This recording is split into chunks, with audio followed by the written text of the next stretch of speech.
It's Monday. That means we get to catch up with Erika Brown of the Cricket once again. How are you, Erika? I'm doing great. I'm doing great. Of course, I'm smiling because you just gave me a lot of crap for my love of Necco wafers. Yeah, The I did. You are the last one, I believe. chocolate, the ones that never go bad. Yeah, that's the original packet right there. You have. And it's as good as the first day it was made. Exactly. Yeah, that doesn't frighten you at all. No comment. Yeah. All right. So we do have a lot going on, including Manchester's town meeting is just days away. Yeah, it's finally here, the special town meeting. Although who knows what's going to happen? Alan Wilson, I've said this many times. He's been working. He's been working really hard on getting every board and everyone who might have an article to kind of trim it down because he doesn't want any long conversations. It's going to take place at the Manchester Essex High School. It's going to be indoors. So he's literally, worried about taking the oxygen out of the room because of COVID, because we're all going to be in close quarters. So the warrant has been trimmed down to 8 articles. 6 of them are from the town. 2 of them are like, budget things that are utterly non-controversial, or they won't be. Nobody's going to say that they're not going to assess money for Bion Pike, the harbor master of who is, he's a true Mainer, and he's like really, really good with his budgets. That's what he's kind of famous for here. He needs a new boat because I think the used boat he bought 20 years ago finally needs, and so he needs to replace the boat. There's not going to be any controversy there. The only thing that might have to be controversial is the 2 articles, although maybe it won't, but it'll warrant discussion. And those are the 2 articles from the Citizens Initiative for Manchester Affordable Housing. I actually get saying that much easier now, because it's such a mouthful. SEMA, they're known as SEMA. They have 2 articles that are both about zoning changes. We've talked about them before. One thing that happened is last week, the planning board and the Board of Selectmen have decided not to support those articles. That's not unexpected. That's, was expected.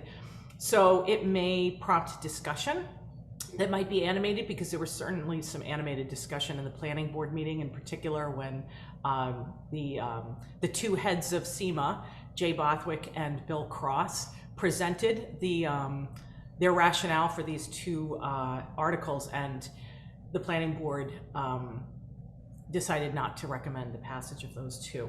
So that's happening. On the other side of things, next week we will have the Essex town meeting, which will also be on a Saturday. So I should have said that Saturday, November 13th, is the Manchester town meeting. So Essex is taking up 24 articles in its warrant. We can talk about that next week, but 8 articles versus 24. So big difference. Yikes. A lot of business. So there are some budgetary concerns regarding the schools in Essex, though, right? Yes, that is starting to heat up. I don't know if you remember that we talked about this, because I almost covered it. And this has been going on truly for about a year and a half. Year and a half ago, Guy Bradford ran for Board of Selectmen over in Essex. I don't know if you remember that. I remember that chat. Successful, yep. Yeah. And he came from the Finance Committee, and one of his biggest issues that he ran on successfully was the school district budget. He wanted to get under the hood, and he did not want to have, I remember this clear as day, he said, I just don't want to have the Board of Selectmen get from the district what he would call net new. This is what the budget was last year, and we're going up by this percentage. He wanted to look at the whole budget from the beginning, kind of a tabula rasa, blank slate, and then say, let's look at this fresh. Are there any opportunities to save money?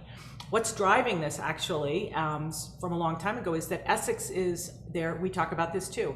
There's more kids coming from Essex. Their demographic shape is changing. And as a result, their assessment, how much they have to contribute, which gets calculated every year based on students. That's one of the factors in the formula. It's a big factor. It's not the only factor, but it's a big one. It's changing, and they've had some surprises in the last 4 years where it's really bumped up, and it's disruptive to them in terms of their budget. They say, all of a sudden they'll find out that something's big. So here's what happened. And then actually, by the way, the other thing that was kind of a little dramatic that happened, that's not about Guy Bradford, was last year, the Finance Committee in Essex, they really started to take a run at the district in terms of its budget. They started to do their own research into other towns and looked at how they ran and sort of looked at comps, comparables for teacher salaries and operating expenses and things like that. So last year in January, February, March, they tried to kind of take a run at the budget, but it was too late, to be honest with you, because budget season for the school district is just like the budget season for any municipality. It's happening right now. So they're going to have their first public forum for a budget in December. Then they have another one in January. So by the time they wanted to get involved January, February, March, it was a little too late. So undeterred, they went to annual town meeting in May and tried to basically make a ceremonial kind of gesture of not supporting the pro forma approval of the budget, which was a kind of an odd move. It was a statement and it was heard. So, okay, that was a long run up. Last week, there was a meeting with the Board of Selectmen in Essex, the Finance Committee in Essex, and the school district.